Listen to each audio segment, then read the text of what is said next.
In a typical city or town, on a typical residential street, we find a typical home occupied by a typical American family. Like millions of his fellow Americans, John Q. Public earns enough money to keep up the payments on a new car.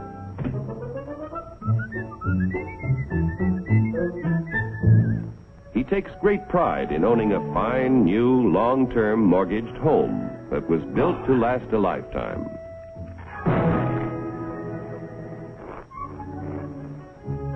Mrs. John Q. Public no longer finds housework fatiguing drudgery, thanks to a host of labor-saving devices, including her husband. Mr. John Q., because of a 40-hour week, has the leisure to dream about his favorite sport. Darling!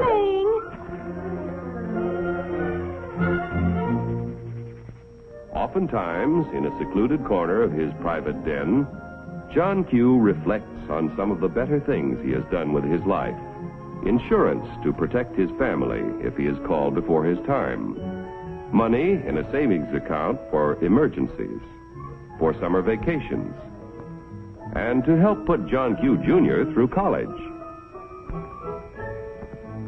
In spite of the high cost of being a husband and father, John Q. has a private little nest egg. His practical nature tells him it ought to do more than collect moths. Let's see, where did I put this thing? I know it's... common stock. Do I own any? I don't even know what they are. In that case, it might be a good idea to get a little information with a fellow who owns and operates a company that makes and sells oil drums. Each year, customers buy more and more from our... because he makes a better oil drum than his competitors. One day, customers demand more oil drums than the owner can produce. He figures it will take about $3 million to do the job. So he decides to form a corporation to sell shares in his business to raise the capital he needs. First, the owner goes to the state government to get a corporation charter and permit to sell shares in this business. Next, our friend goes to an investment banker and shows him the record of the oil drum manufacturing company's past performance and plans for expansion. The investment banker decides to help our friend sell shares in the corporation to raise the $3 million. However, before any shares in the corporation can be sold, certain information must be filed with the Securities and Exchange Commission in Washington. The investment banker and the owner must swear that the information they file contains nothing but the truth. Registration with the SEC does not imply that the government approves the stock issue as a good investment, but only assures the public the material statements about the stock issue are false. Punishment will be according to the law. After SEC registration is effective, the investment banker pays the owner $3 million in exchange for a certain number of shares in the Oil Drum Manufacturing Corporation. The investment banker sells shares of the common stock to people at a price of $3 million investment and shows a profit for his services in selling the stock. Money received from the sale of shares in the business builds a new and better plant, which produces more and better oil drums. The people who bought common stock own proportionate shares in the corporation, tools, equipment, and all of its assets. Common stockholders elect the directors of the corporation. Directors represent the stock and are responsible for the way the business is run. Directors determine the amount of dividends, if any, to be paid out of earnings to the stockholders. Naturally, when stockholders invest in a business, they hope to receive dividends to help pay for necessities of life. Within a few short years, an increasing demand for the company's product poses a friend. How can he fill all the orders? He will have to build more plants and buy more tools to increase production of oil drums. It will take about $20 million to do the job.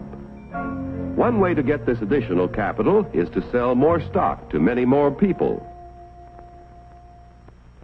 So the Oil Drum Manufacturing Corporation votes to send its president to the New York Stock Exchange to see if their common stock can qualify for listing.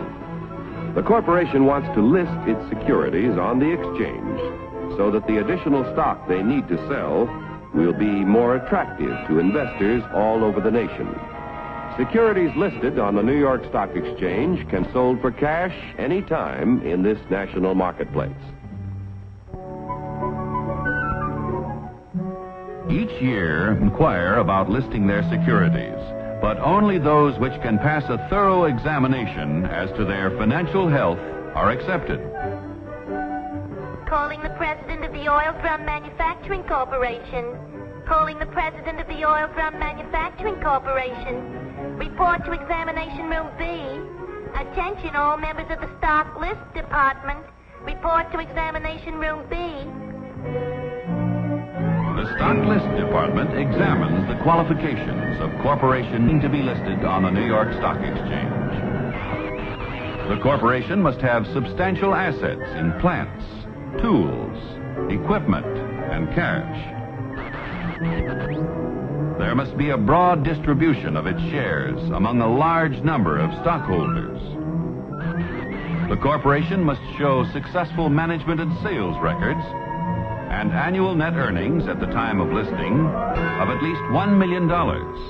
The proposed stock issue must meet federal, state, and New York Stock Exchange regulations.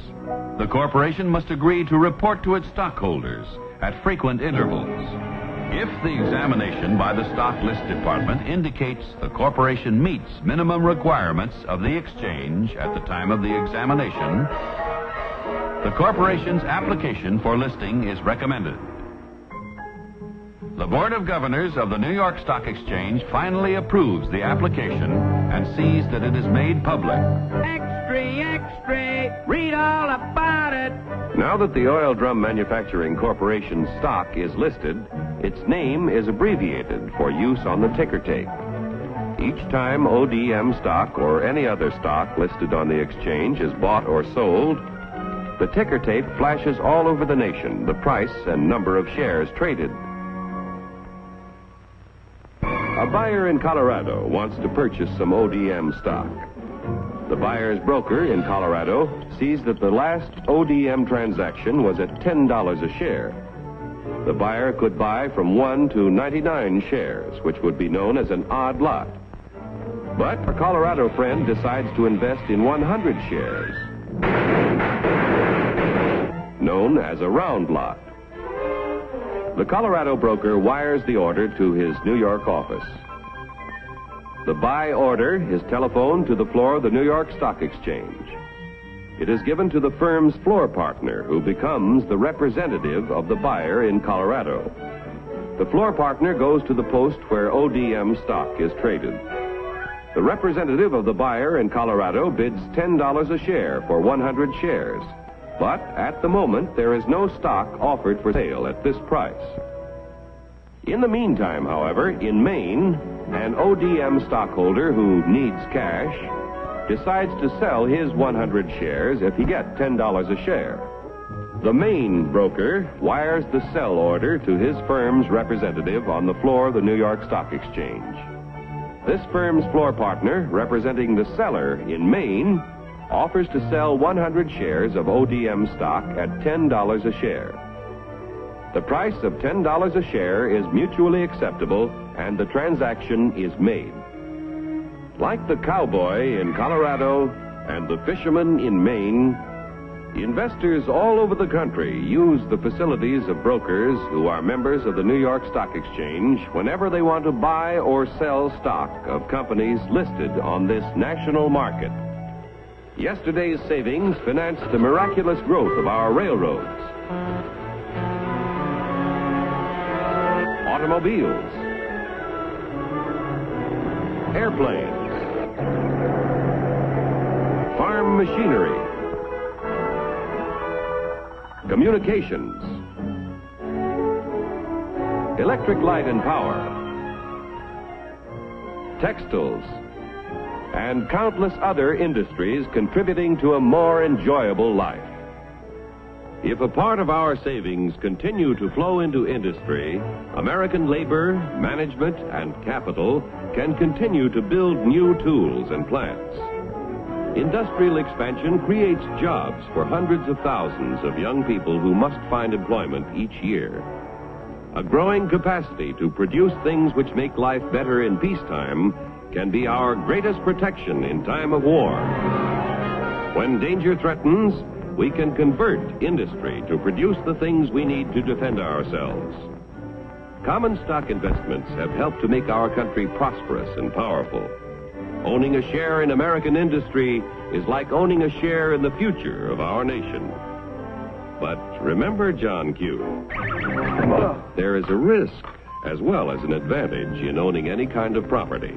So get the facts before you put your money to work.